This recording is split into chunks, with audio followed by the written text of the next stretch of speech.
The transition of the domestic industry, which could only produce pins, to the unmanned aerial vehicle producing technology. Or let's say, think of an economy. Software developers used to be accused of smuggling, but now creates unicorn software companies.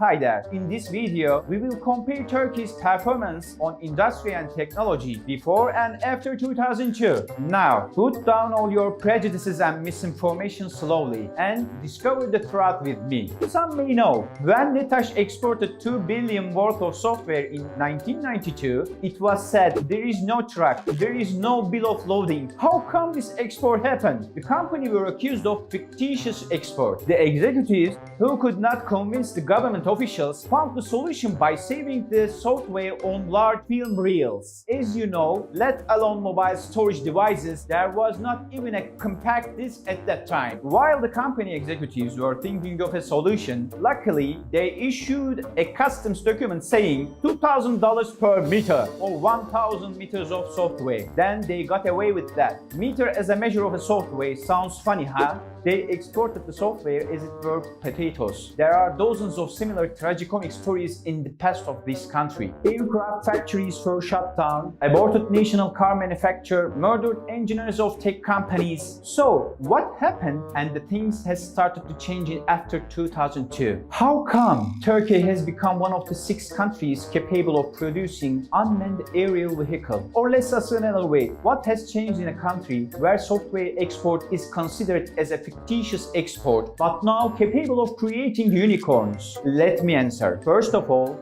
it was not that easy. They will notice the numbers and rates in this video are completely real and verified. You can check what is explained here, ask the person who you want, or even go and see it with your own eye. Let's examine it one by one now. While reviewing, let's use figures and examples to see the development and compare what has been achieved in 80 years versus 18 years. 28 development agencies in 81 provinces were established. The fate of the cities were not determined by sitting in Ankara, the capital, just as the state planning organization did in the past. Each province's development agency was established on site, and the state said its staff, you will live here, and whoever wants to invest here, you will help with all your might. Moreover, these development agencies allocate approximately 1 billion Turkish lira grants to the investors every year so that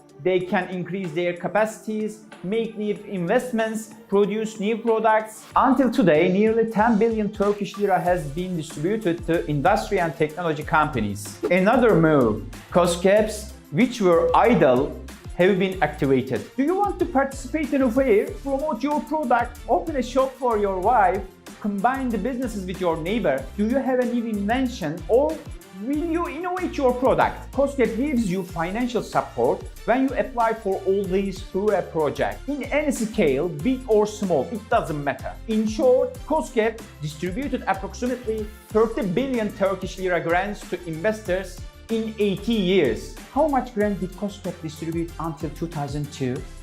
Not even 1 billion Turkish lira. Now, let's talk about technoparks. Maybe it's hard to believe, but in 2002, there were only 2 technoparks in Turkey. And these technoparks did not work properly. More precisely, they couldn't show any existence because there is no grant, no infrastructure, there is nothing they could do. Currently, there are a total of 81 technoparks in Turkey, exactly 40 times bigger than what it was in 2002.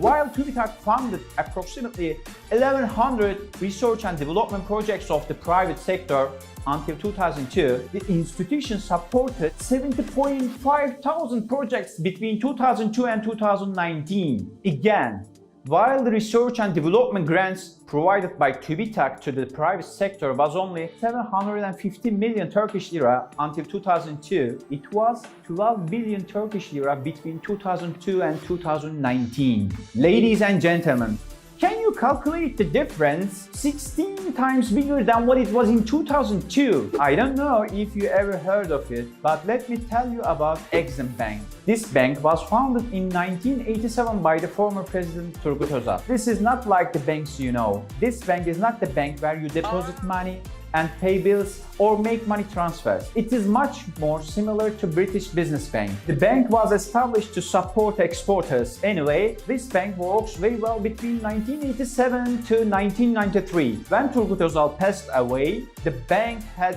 become idle. And after 1993, the bank was only capable of paying the personal salary. In short, the bank couldn't perform its main function. At the end of 2002, the bank has started to operate how it is supposed to be. The bank has provided an average of $30 billion credit and insurance to support exporters in the past 18 years. Moreover, the Ministry of Commerce has provided 46 billion Turkish lira grants for exporters in the last 18 years, completely grant. Simply, no one asks you to pay back. In exchange of what? The ministry expected these companies to open stores abroad, set up warehouses, promote their brands and sell their products. The result, Turkey is realizing the whole one-year export of 1995 just only in 1 month now. That's it. Turkey's exports exceeded $50 billion in January 2021. Let's speak about incentive certificates.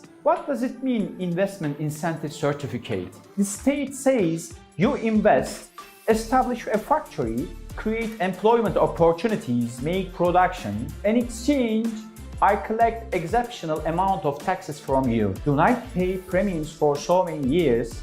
Get a free land to build your own factory. Benefit from low interest rates for your loan and so on. In the last 18-year period between 1984 to 2002, the private sector made an investment of 267 million Turkish lira. Hold on now. How much investment do you think has been made in the last 18 years? Let me say, almost 81,000 investment incentive certificates were issued. That is, 81,000 investments were made. And the total amount of these investments was 1,500 billion Turkish lira, approximately $250 billion. Exactly 6 times bigger than the investment made between 1984 and 2002. And more importantly, these investments have provided job opportunities for 3 million people, additional 3 million jobs. Let's make a comparison to understand this figure better. Do you know how much civil servants employed currently by the public? Approximately 4 million. The investments made in 18 years has created 70% employment capacity of what the state employs currently. Look, the state provides this size of employment right now. The employment realized by these investments is that size. Moreover, foreigners made 416 investments, which is around 340 billion Turkish lira. In other words, investors contributed to the development of the region by investing, producing, exporting, and creating employment opportunities in the place where they have invested. So much incentive, so much grants, increasing production and exports. There is no place left to set up another new factory. All organized industrial zones were filled with factories and overflow. So, what did the ministry do as a solution? The Ministry of Industry has established new organized industrial zones. The number of OIZs, which was 140 before 2002, increased to 334 in last 80 years. Think about like this. OIZs were opened in 80 years are this amount. OIZs were opened in 80 years are that. Now, let's summarize all this talk. Organized industrial zones were established. Until 2002, number of OIZs in Turkey was 140, which is 340 currently, almost triple. Financial and technological support was provided through development agencies to those who wanted to invest. There was no development agency before 2002. Thus, there were no grants and technical support provided to the investors before 2002. But now, there is 26 development agencies and the grant they have supplied has reached 10 billion Turkish lira as of now. The support provided to businesses by KOSGEB was around 1 billion Turkish lira before 2002. In the last 80 years, approximately 12 billion Turkish lira has provided to small and medium-sized enterprises by KOSGEB. 47 Turkish lira support was provided since the Credit Guarantee Fund established until 2002. The amount of support in 80 years is 350 billion Turkish lira, 10,000 times. Between 1984 to 2002, the private sector invested of 267 million Turkish lira. Between 2002 to 2020, 1,500 billion liras, 6 times bigger. The Ministry of Commerce encouraged companies to increase exports. 46 billion Turkish lira support was given so that the products produced in Turkey could reach the world markets. Before 2002, it was not even 1 billion, 50 times. 81 new technology development zones have been established, which was 2 in 2002, 40 times. With TÜBİTAK,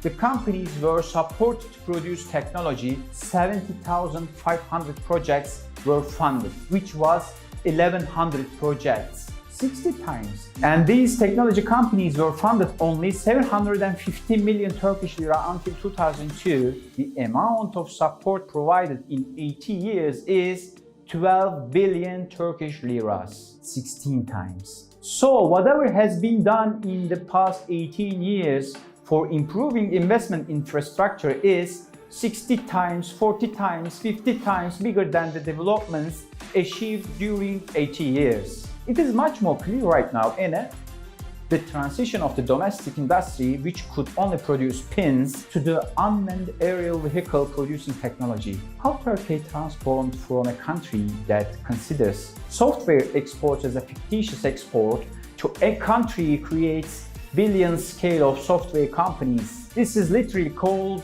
a revolution, Turkey's industrial and technological revolution.